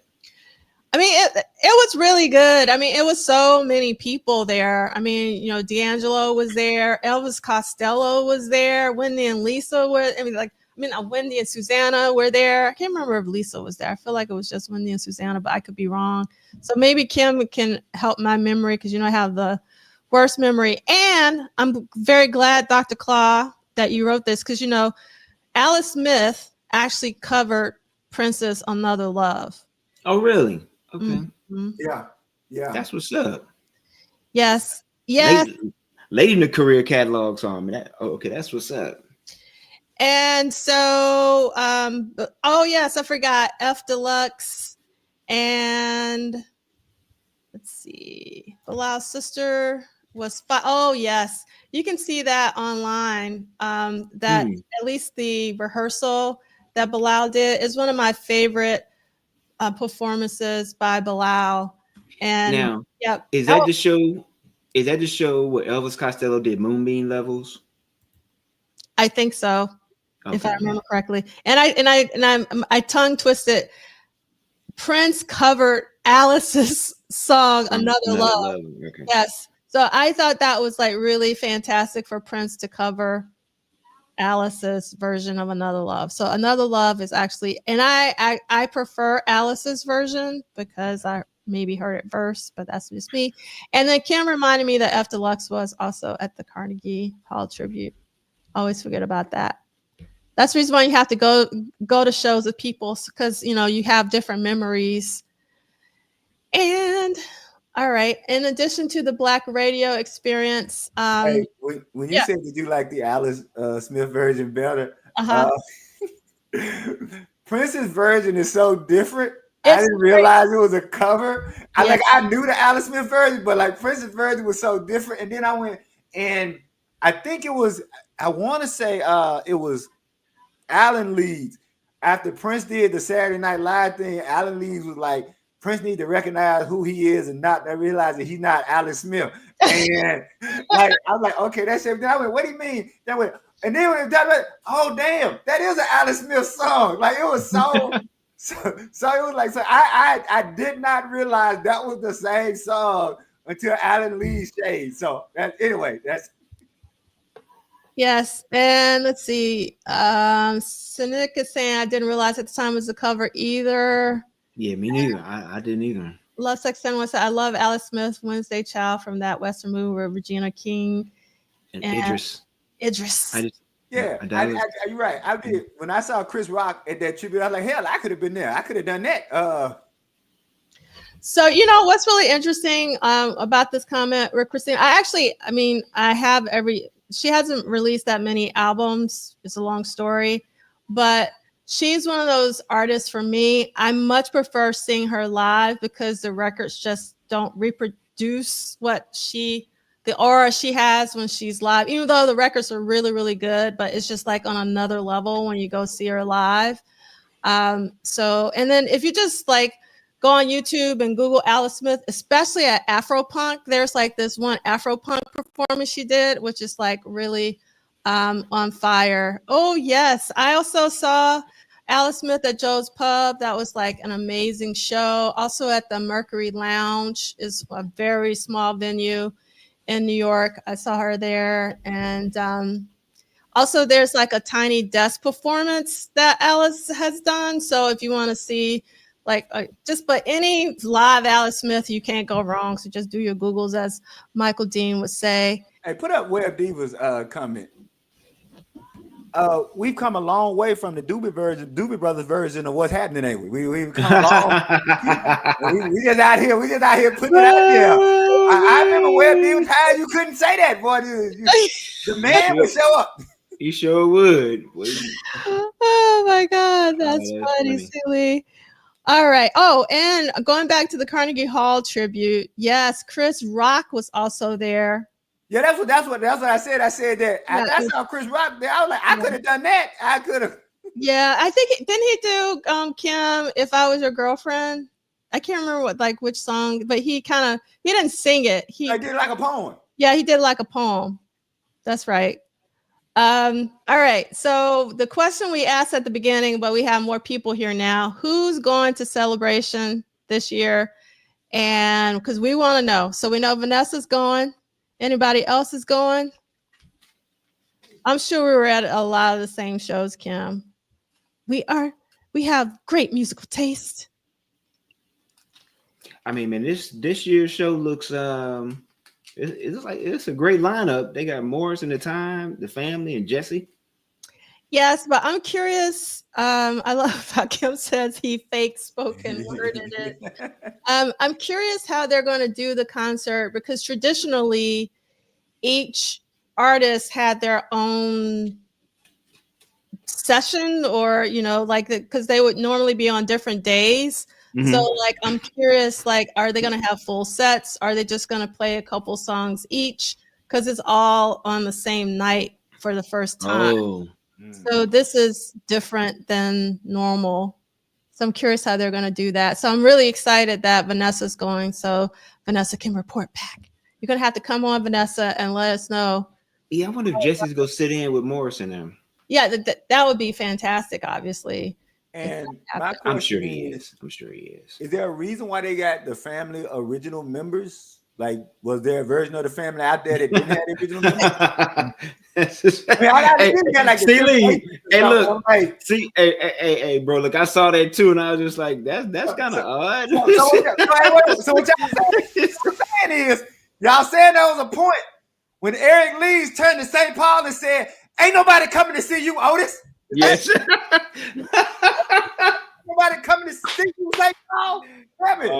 Hey, look, St. Paul might have said it to Eric Lees. Ain't nobody coming to see you, Otis. Okay, I think the reason why they did this is my personal opinion. I don't know nothing, so that's just me making an assumption. You know what they say about that. I think it's because Jerome is going to be there. Oh, okay.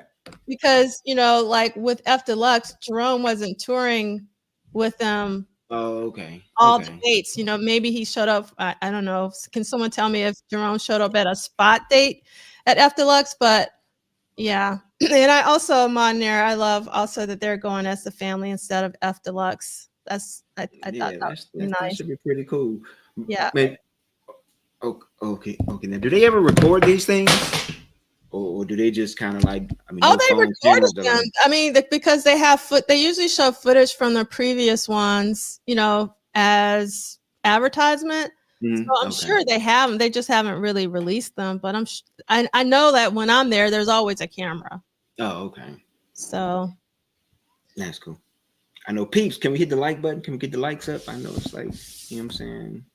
Thank you. It's like 48 of us in here. We need more likes. Come on. Just hit the like button real quick. Like and share.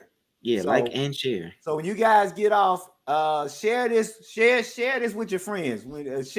Send this out. Y'all putting everything out there on the internets, the TikToks and the Instagrams and the YouTubes. Help out. What did Prince do this weekend? Put a link to what did Prince do this week in your Instagrams and your YouTubes and all that. Share with your fellow Prince folks. I'm with you, Nick Felton. Nick Felton was asking the question I was thinking of asking. Who is Johnny Venus? So I'm assuming this is another assumption that they have been featuring local Minneapolis artists. So I'm making an assumption that this is a local, but Christina, you're from Minneapolis. Do you know if Johnny Venus is local to Minneapolis? See. And I love this. Oh, okay. I love this comment from Tao Sophie, and it's so important. Prince friends are hard to come by. That's why I'm here. Hey. Exactly. Okay. Hey, share with other Prince fans. The reason I didn't ask because I didn't want to make the just hilarious mistake. When she did, I don't know no Damon Williams, and all the comics got on her for saying she didn't know who Damon Williams was. So yeah. I didn't want to. I figured everybody else knew who Johnny Venus was, so I was like, I don't know who that is. So yeah. Okay. So and okay, I don't even know who the Dreamville. I was gonna say, there you go. Who the Dreamville artists are?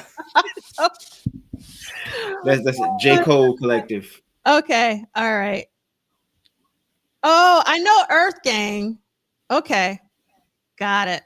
I'm gonna just be quiet. All right. I do know Earth. That makes sense. Okay, thank you. See, that's the reason why we're here, so we can also get schooled. Yes. I learned so much from my students, so I'm learning so much from you, and that's the reason why I love doing this. LTK, if my stepson wasn't listening to J. Cole, I would have no idea who that is. Like I'm gonna be honest with you. I can't name one J. Cole song. Like I ain't gonna even lie. I don't know one. Yes. Yeah. I mean, see, that's understandable because you're not a hip hop guy. So, Right. So is J. Cole considered hip hop? Oh yeah. Okay. He's like one of the top MCs of this generation, of this era. Okay. You know, him, Kendrick Lamar. I know Kendrick. And Drake was included in that until Kendrick kind of, got at him. But yeah, he's and he's from North Carolina.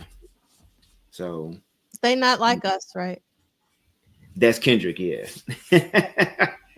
Yep. Yeah. All right, let's see. Vanessa saying the time has Ricky Free Smith on bass, so I don't know if him and Terry are going to double up, and Jelly Bean hasn't been playing drums for years. Yeah, I don't know if Jam and Lewis would be there for that. I mean, it would be great if they were, but yeah, I don't think they're going to be there. Because it's listed as Morris Day and the time. So yeah, I'm getting that faction that they may not be there. And this is how I treat it, and y'all can correct me if I'm wrong. I always tell people if it's just the time, then you get in the original 7. Mm-hmm. Yeah. If it's Morris Day and the time, then you get in the band that he normally toured with. And I do the same way with, and this, of course, it's not this way now, but if you went back like 20 years ago, I would tell people if it said P-Funk All-Stars, George Clinton wasn't going to be there. But if it said George Clinton and the P-Funk All-Stars, George Clinton was going to be there. So, because I know somebody went to go to a show, this was like 20 years ago, and George wasn't there. And I said, well, what did it say on the marquee? And he said, what do you mean? I said, what did it say on the marquee? So it said P-Funk All-Stars. I said, yeah, George ain't traveling with the P-Funk All-Stars. It has to say George Clinton and the P-Funk All-Stars, or George Clinton and P-Funk. So that's kind of why I keep it separate in my mind. Yeah. That's about right. Saying the Temptations versus the Temptations review. There you go. Yeah. Exactly, LTK. That's about right. So since it ain't but one Temptation left alive right now, Otis. Yeah, Otis is one original. Yeah, he's the only original one. Yeah. Well, not only original, because even Ali has passed, and the guy who replaced David Ruff, Dennis Edwards. Yeah. Well, yeah. Yeah, like all the voices gone. Oh, Dennis Edwards is no longer with us? I think Dennis Edwards passed. Okay. Yeah, he did. Yeah. There you go, LTK. They finally coming to see Otis. There you go. Otis outlived them all. Oh my God. Hey, boy, Otis had the last say. Okay. Oh, that's funny. Oh. The Temptations are referred. Hey, so I have been asking this question. So when Otis died, can they keep going out? Like when Otis died, can the other folks keep coming out? That's a good question. Because like you look at a group like New Edition, like all the original members are still there. Like when they tour, it's pretty much almost all the members are there. I don't know if people would be more receptive to that if they had replacements or if none of the original members were there. Right. But the Motown catalog is so strong, people still love it. I don't know, because there's not a Four Tops review, is it? Because none of them are still alive, but I don't think there's like a Four Tops review. Oh, okay. So Big Sexy is saying the band Quiet Riot tours with no original members. And who going to see that? Like, why would you go see that? Hey, because you like the songs, I guess. Okay. Okay. Yeah. Smokey go still, Smokey go, he's Smokey, so Yeah, like for me, it's okay if to go see a band that's playing, but I don't know if they should be called. I mean, I've always had a hard time. Like I'm having a hard time right now with Fishbone because Norwood and Angelo are in an argument and Norwood isn't in there. And then over the years, there's been different incarnations of Fishbone. And for me, even when they started changing members in the early days, I was like, is this really still Fishbone? So I have an issue when there's a changing of the guard. And it's like, why don't you just create like, okay, so like I finally watched Becoming Led Zeppelin last night. And I didn't even know that the first gig that they did, they were listed as the Yardbirds. Like I didn't know that history. And so I can imagine like if I was living back then in the late 60s and I came to see the Yardbirds and here's like this Robert Plant guy, I would be like, who's this dude? Like, what is going on? So I find that very, very fascinating, and I'm grateful that they changed their name, to Led Zeppelin. Like, because why would they want to continue as the Yardbirds? I don't know. I just think it's weird, but that's just me. Let's see. So let me ask you this: are y'all receptive to like people doing like Minneapolis sound tributes? I'll tell you this. I know a lot of people who love tribute bands. I've never. I'll tell you why I don't like tribute bands, particularly a Prince tribute band. And I'm not saying they're bad. I'm not saying people shouldn't go. This is why I tend not to like tribute bands and tend not to like Prince tribute bands because, and I use Prince as the supreme example. We all know that Prince was a different person, album to album, tour to tour. And so the problem with a tribute Prince band is they either narrow him down to Purple Rain or they try to mix in all of the different Princes. Like they try to give you the Parade Prince with the Purple Rain Prince, with the Love Sexy Prince, with the Dirty Mind Prince, and it just doesn't work. And so that's why it's not that these people are not talented. It's not that they're not. It's just that those of us who were on that ride with Prince, I saw Prince open for Rick James. That was not the same Prince who I saw for the 1999 tour. I'm sorry, that was not the same Prince I saw for the Controversy tour. That was not the same Prince I saw for the 1999 tour. It was not the same Prince when I saw Love Sexy. It was not. You see what I'm saying? So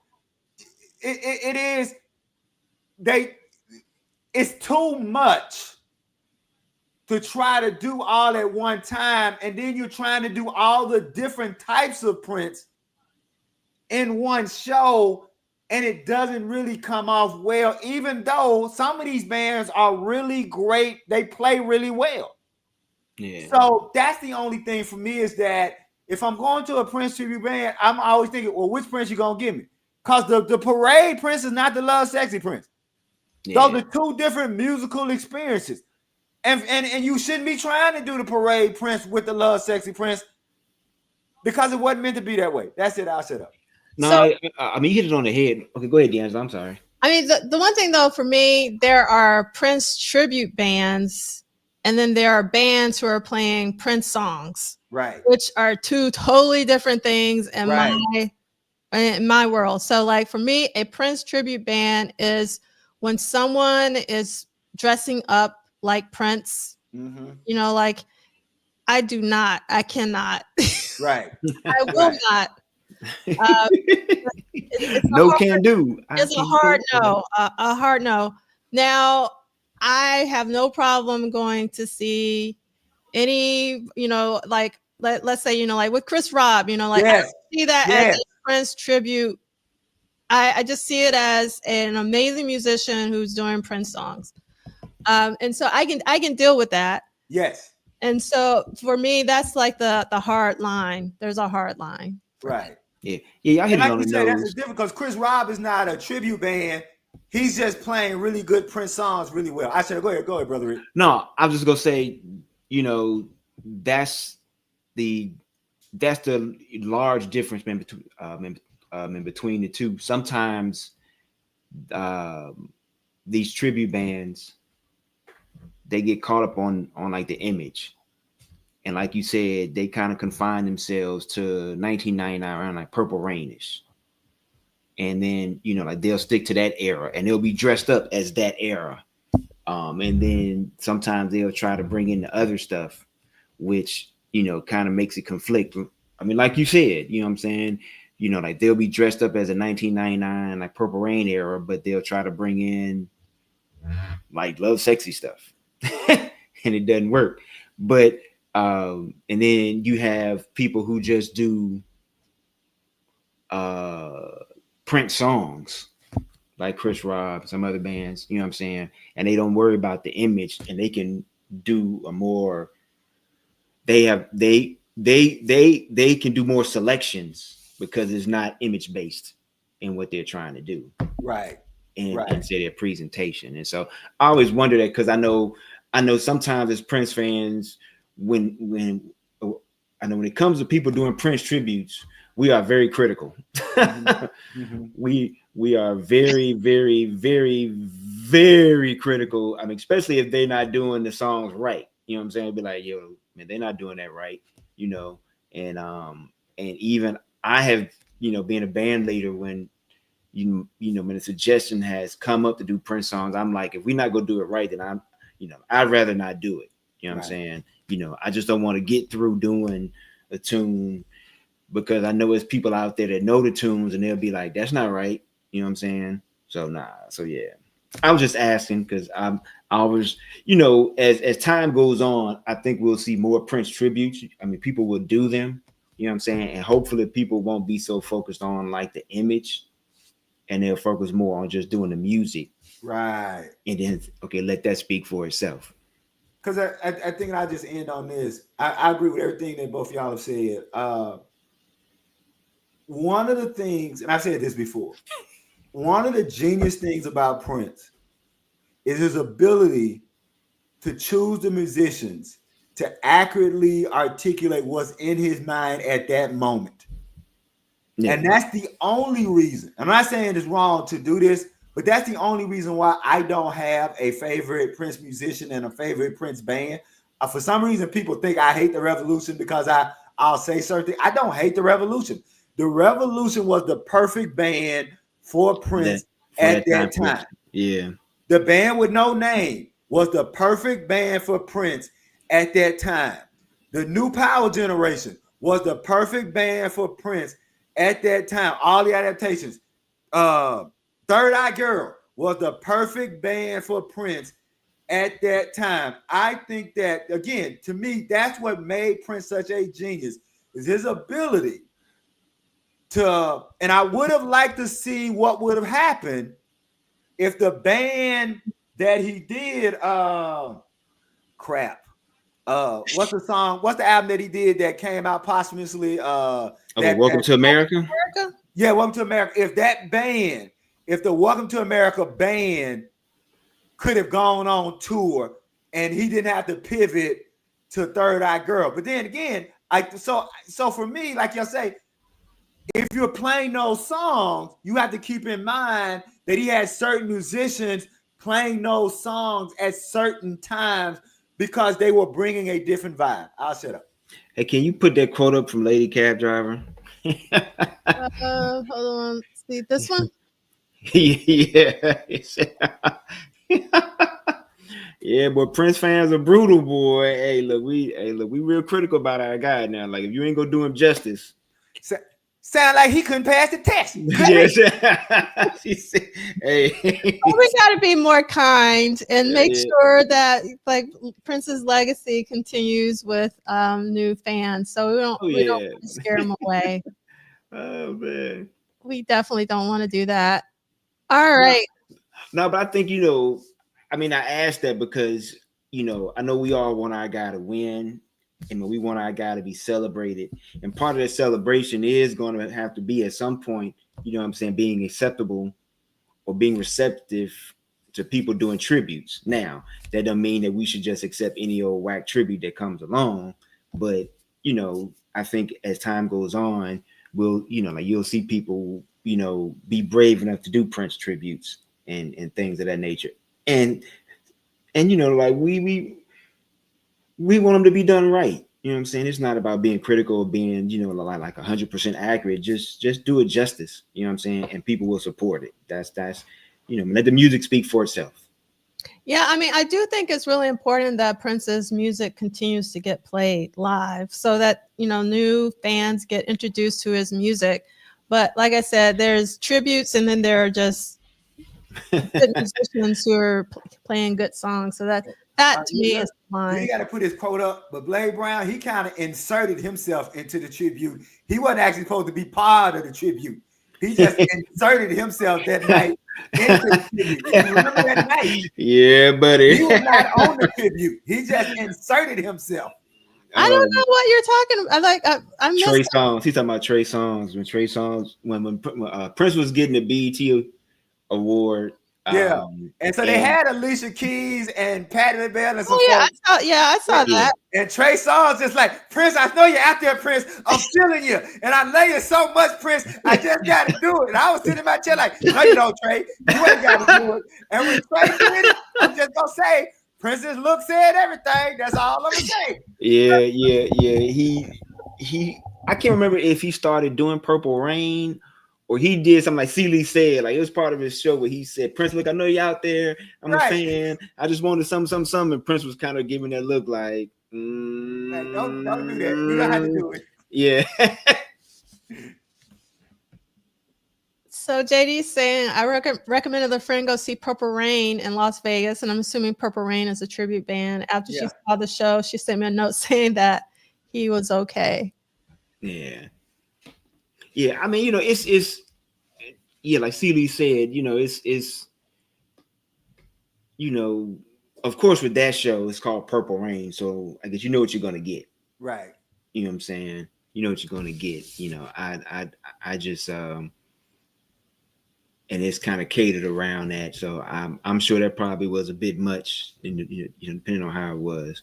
But and all that to say, I hope people, still do take the chance to do Prince tributes, man, and do the music justice. Yeah, and I want to say, look, I'm joking. I really believe Trey Songz was heartfelt, so I don't want people thinking that I'm crapping on Trey Songz' emotions, right? Like at the end of the day, I agree with Prof Duff and you, Rick, that you want the music to continue and understand that people are gonna take different things. There was this female.